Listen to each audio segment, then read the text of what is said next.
Welcome back to Just Chattin'. And this is the series we do on Thursday and Sunday evenings just for our own entertainment. So, I imagine many of you know that Audie and I made our cartoon debut this week. Went beautifully, except Audie didn't really do too well. He enjoyed being a cartoon, but the cartoon princess left him a little therapy fish on a coffee table. Naturally, Audie assumed that was lunch, and when he attempted to avail himself of this feast laid before him, that nasty cartoon princess barfed on his lunch. So Audie was very upset and just said, hey, princess wannabe, what's the deal with the barf? And she said, well, I'm a princess. I can barf wherever I want to. And he said, how about a little catch scratch fever to go with that barf? And she screamed racism. And Audie naturally said, excuse me, I'm the black one here. So she offered him 40 minutes of cartoon mentoring from 40 of her cartoon friends. He wasn't very interested, but he did notice this large pen of cartoon rescued chickens in the backyard. And I think he's going to go back sometime this week, dead of night, and take her up on that lunch that she offered and he never got. But other than that, the visit went very well. For those of you who don't know what I am talking about, get on over to Keep NYC Mega Trash Free and take a look at the sparkles. I promise you, you will not regret it. Funniest thing I've seen in a long, long time. All right, back to the real world. No cartoons here. Where we left off before we got sidetracked with the Spotify deal was we were reevaluating the Oprah interview. And we had gone through all of Nutmeg's crazy comments. And today we're going to take a look at Harry's comments, because Nutmeg is not the only one who was lying through her teeth. So when we come back,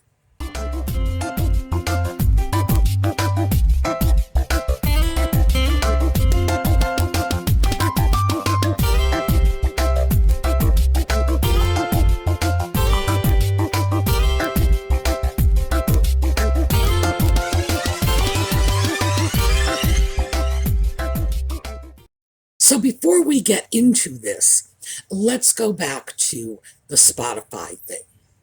Now, we took a look at this last week. Nutmeg and Ginger are complaining because they don't like the fact that Joe Rogan interviewed people who had opinions about vaccines that differed from theirs. And at the time when I did that video, I said, they are going to use this as an excuse for why they were not producing content for Spotify. And oh yeah, this past week, in fact, I think it was 3 days ago, that's what they've done. One of their friends told the media that they've been having concerns about this for a long time, and this is why they've been slow to produce content for Spotify. So you heard it here first, folks. I don't know. I have to figure out whether or not I can make a career of predicting these Looney Tunes. I don't think I can, but we're going to keep doing it just for our own entertainment.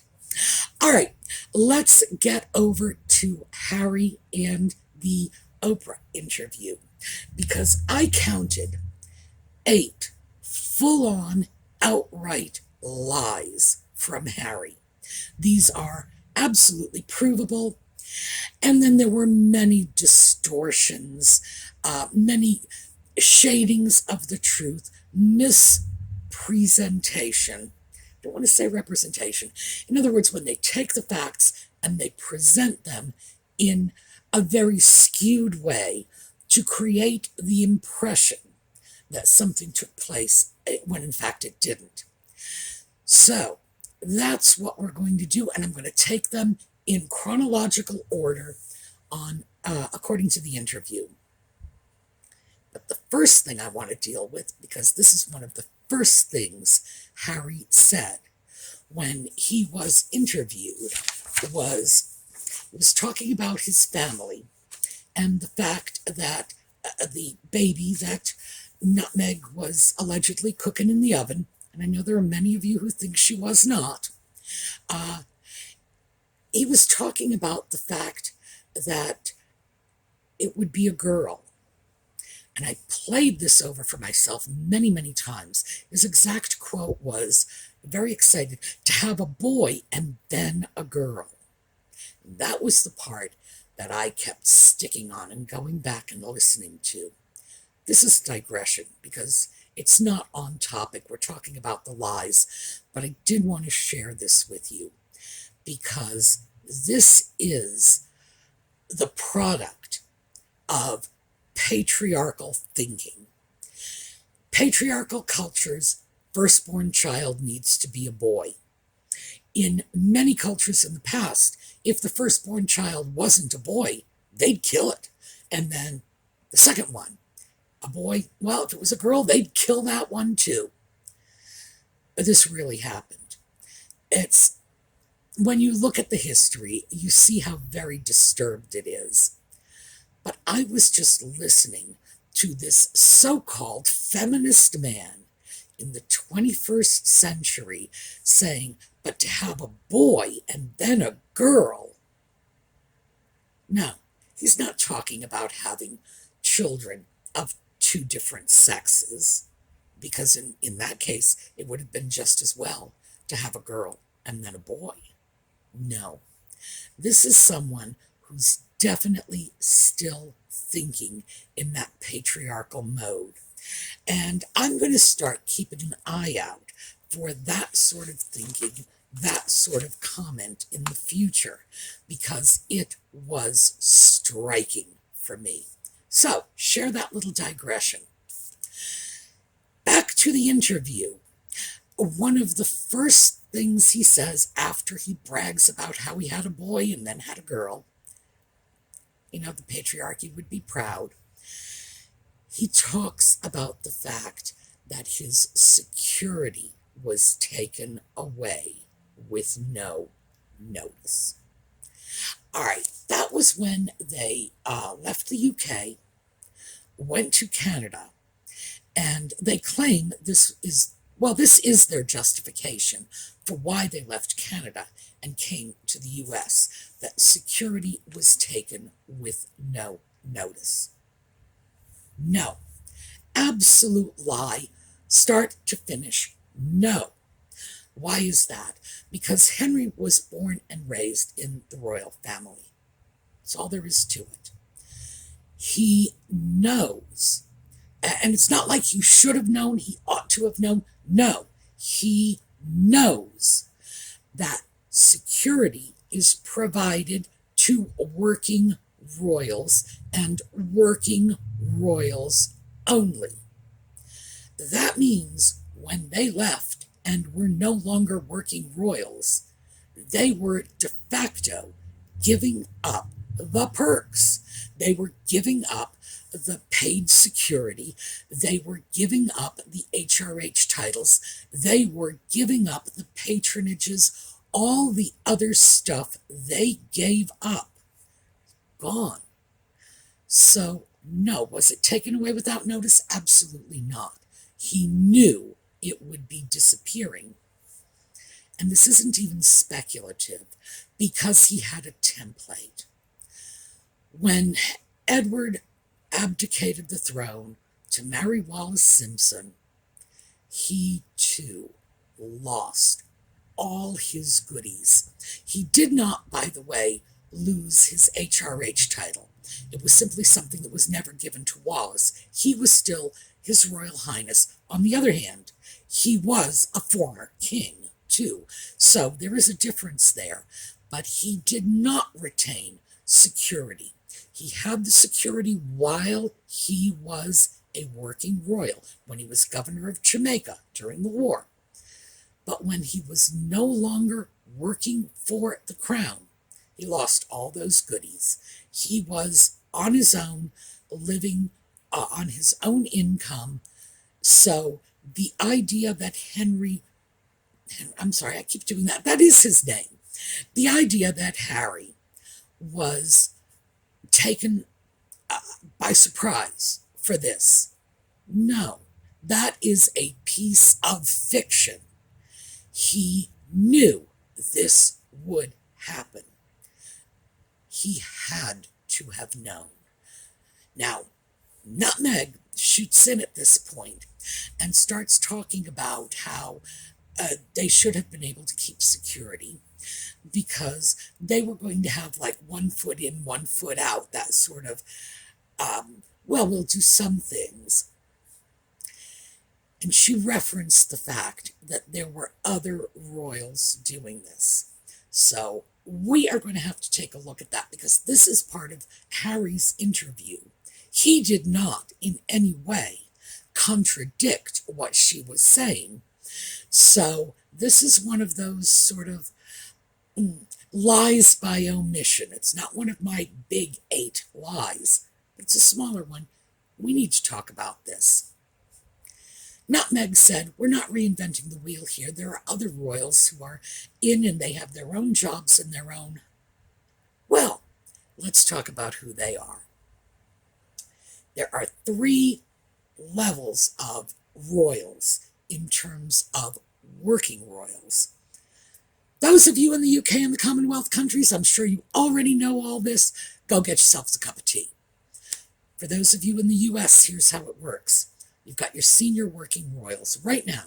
That is the Queen. That is Charles and Camilla, William and Catherine, Edward and Sophie, and, of course, the James Brown of the royal family, Princess Anne. So, those are your full-time working royals. Next, your semi-working royals, and I'll bet these are not the names you are expecting. You've got the Duke and Duchess of Gloucester, Lady Alexandra, is Lady Ogilvy, I think. You have the Duke and Duchess of Kent. So I know you're scratching your head saying, who the heck are these people? That's right. These are the Queen's first cousins. Now, a little explanation is in order, and because this is a digression, I'm going to keep it short. So please don't write in the comments that I'm condensing this. I'm giving you the haiku version. When Edward abdicated and Bertie took over, you had a very small royal family, tiny little nucleus. You had a king, a queen, the queen mother, 2 minor children. That's not enough people to get the job done. So they pulled in some more distant members of the family. These were the king's brothers, the Duke of Gloucester, the Duke of Kent. They were not, next in line for the throne. That would have been Elizabeth, followed by Margaret, then followed by Gloucester and Kent. But they were brought in. They did occasional royal duties. Now, Edward did it too. When he was governor of Jamaica, there was a time when they tried to keep him in the royal fold, but then he didn't want to work, but he was making tremendous demands. I know, my gosh, doesn't that sound familiar? So eventually he just got shunted to the side. Gee, talk about history repeating itself. Let's hope. These people, the Dukes, Gloucester and Kent, filled in the gaps because the royal family went from being quite large in Victoria's day. Victoria bred like a jackrabbit, just babies everywhere. Those babies married other people, they had children. It was just huge. A massive royal family, down to what King George VI referred to as we 4. And 2 of them were underage. So the extended family was brought in.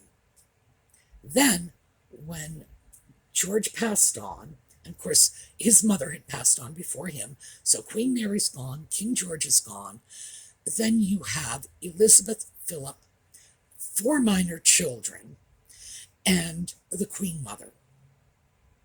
Still, a lot of duties, not a lot of adults to do this. Oh, and you had Princess Margaret too, I'm sorry. I should have thrown her in. 4 adults, not enough. So, Gloucester and Kent continue, and their children continued. These are the first cousins of Queen Elizabeth. In terms of their position in the line of succession, we're talking something like 50th. Actually, no, I think Gloucester is 30th in line to the throne. I think Kent is 54th. We are talking about people who are so remote from the line of succession that the idea that there's self-interest in this, that they're doing this because one day they're going to be king, is nonsense. They're doing this because it's their duty. That's all there is to it. So that's what you have, and keep in mind the youngest of them, and I believe that's the Duchess of Gloucester, is 75. This is a legacy from a previous era when the royal family was tiny, when the 4 children of the Queen were still in school, or diapers as the case may be, and the cousins helped out. That is the second layer of royals. It's not Eugenie, it's not Beatrice, it's not Queen Anne's children or even her grandchildren, some of whom are adult and could certainly take over royal duties. Oh no, no, that's not what it is. Now, for those of us in the US, if you said, what's the second tier? We would probably say, oh, well, it's got to be Eugenie, it's got to be Beatrice, it's got to be Edward and Sophie. No, no. It's the Queen's elderly cousins who do this occasionally on a very part-time basis, and there is no indication that the mantle is going to be passed to their children when eventually they retire or pass on. So, when Nutmeg says we're not reinventing the wheel, no, you're just talking about something that is in no way applicable. The position of the very elderly cousins of the Queen who helped out in days past when her children were too young to assume any responsibilities. We're talking apples and oranges at this point. No, it's not a template. It's not a precedent, not by a long shot. So, getting away from that digression, let's go into next line. Harry said that he left because he was asking for help and couldn't get it. That's what Oprah said to him. So you left because you were asking for help and couldn't get it. And he said, and I quote, basically yes, but we never left. We got 2 lies here. 1, they never asked for help. And we will see this because as the interview progressed, Harry said, let's get it here, I didn't have anyone to turn to. I had no idea what to do. And this is when he was talking about whether or not he went to his family for help. No idea who to turn to. No idea what to do. Did you go to your family? No. No. So when he says, we left because we were asking for help and couldn't get it, he later says, we never asked for help. That's 1 lie. Next one up, but we never left. That one is so absurd. It's like, my brain starts to do little mini explosions and I'm afraid I'm going to have like an aneurysm and pass out. They packed their things. They left the UK. They went to Canada. They then went to California.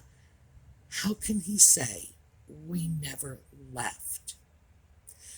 He later clarifies and said, well, I think it was actually Nutmeg who clarified and said, we never left the family.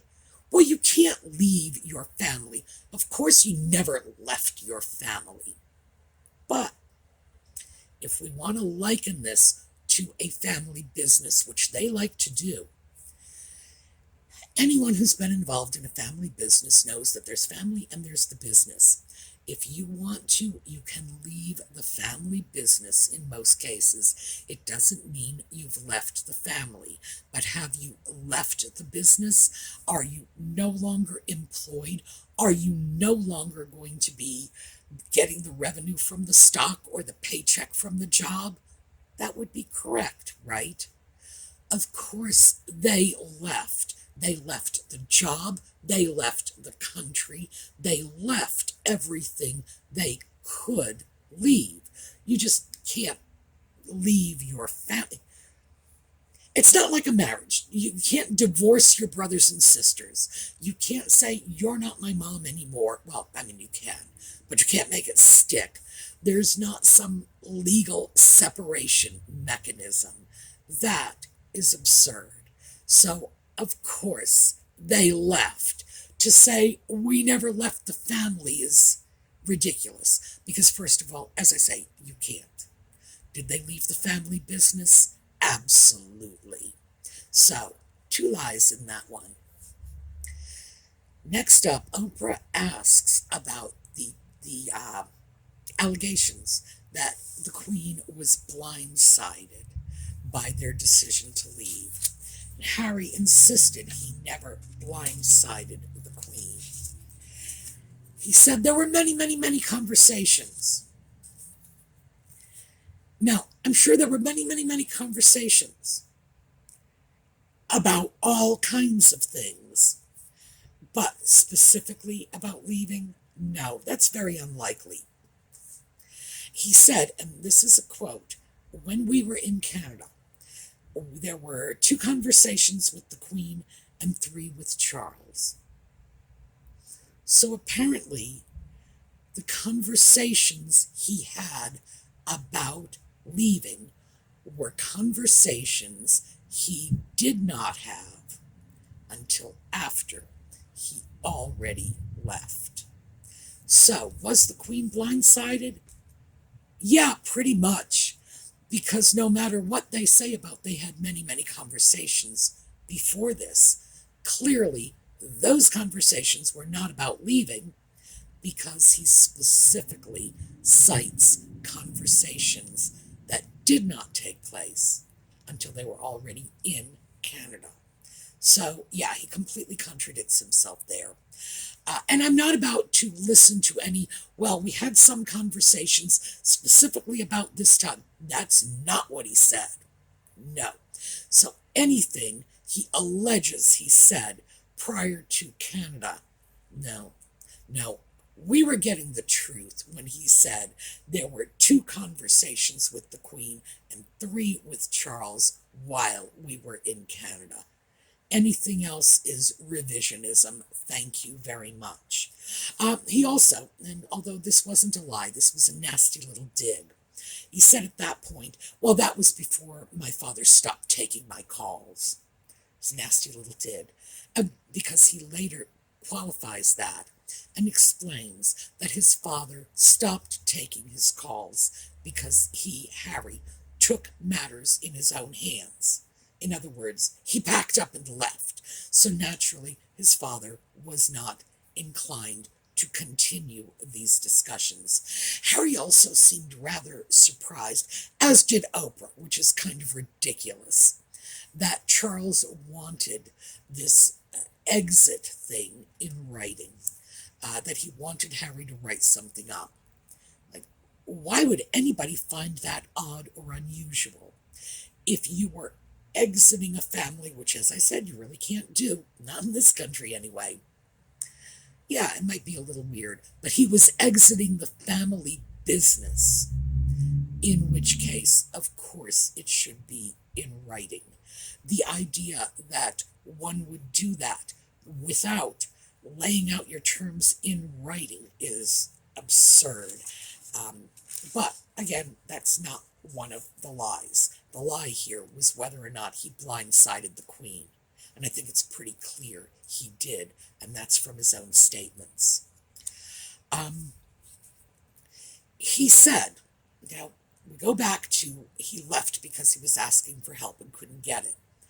He said he didn't have anyone to turn to when poor Nutmeg was in despair and speaking of suicide.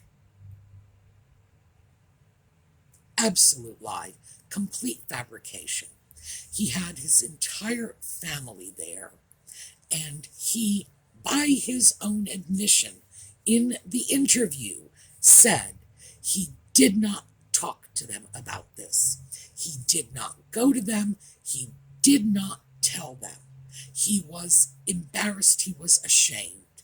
It was his choice not to tell his family, and he says so very clearly. So when he says he didn't have anyone to talk to, that is a complete lie. He had everyone to talk to. He simply chose not to talk to them. Five. This is 5. Gosh, forgetting my numbers. It's a sign of senility, I'm sure. Number 5, my family literally cut me off. And we've talked about this before. His family cut him off, and in the next breath, he said if it wasn't for the money from his mother, he wouldn't be able to do this, meaning live that grand life. The money from his mother, the largest part of Diana's estate, was her divorce settlement from Charles, meaning this was family money. Obviously, his mother was his family. He had that money. He had a legacy from the Queen Mother as well. All of the money he had was at one time family money. This is not money that someone went out and made by driving a bus or something. It's not money Harry earned himself. It wasn't money he won in a lottery. This was family money. Apparently, Harry had this strange entitled notion that a man in his 30s with a wife with a family is entitled to be supported for the rest of his life by his family, that this is his money, he should get it, and the fact that his family cut him off, oh, how evil of them. No, his family did not cut him off financially. All of the money he has is money that came from his family. His mother, and of course she got that money from his father, and his great-grandmother. So, no, that's a lie. It's an absolute lie. And certainly the money he did have was ample. Next, when he was speaking about money, he said he only needs enough money to keep his family safe. No, just the little pittance that we have, as long as it's enough to pay for our security, we'll be fine. Really? They had more than enough money to pay for their security. More than enough. In no way did they need hundreds of millions of dollars for their security. No, that is a lie, and it's an insult to the intelligence of anybody watching that video, claiming that, well, we only need the little tiny pittance it takes. Come on. 16 bathrooms? No. We are way beyond that, and that was just foolishness. Number 7. And this one is not one that he contradicted, but it was one that's easily contradictable. He insisted that he was going to have the kind of life with his son that he never had with his father, and very specifically said, I can put him on the back of the bike and I can ride him, which my father never did with me. Well, it didn't take long for the pictures to emerge, and the fact is that Charles, even though he was a working father, which is something Harry isn't, still spent plenty of time with his kids. And if we have 3 separate sets of pictures of Charles biking with his boys, there were probably plenty more biking adventures that simply never made it into the press. Usually, the press is not invited to the family vacation homes, to Sandringham and Balmoral, and when they're off on their own having their family time. The press isn't there filming this. So we can safely assume that those 3 little bike rides were the tip of the iceberg. Harry has completely rewritten history. That one, yeah, that was lie number 7. The final one is the one that everybody knows about, because that was when Harry insisted that someone had a conversation with him about the skin color of the baby. Harry said this was when he and Nutmeg first got together. Nutmeg said it was when she was pregnant with the first of her little rugrats. They can't get their story together. Harry would not identify the person saying it, would not say what they said, threw this out as an absolute blanket accusation. And frankly, that wasn't just a lie. And it's clearly a lie. One of them is lying because they have 2 different stories. But it was an outright slam at his family. This was an unbelievably destructive accusation to throw out with no details, no substantiation, not even naming a particular person. Just let's slam the entire family with this. That one is the worst.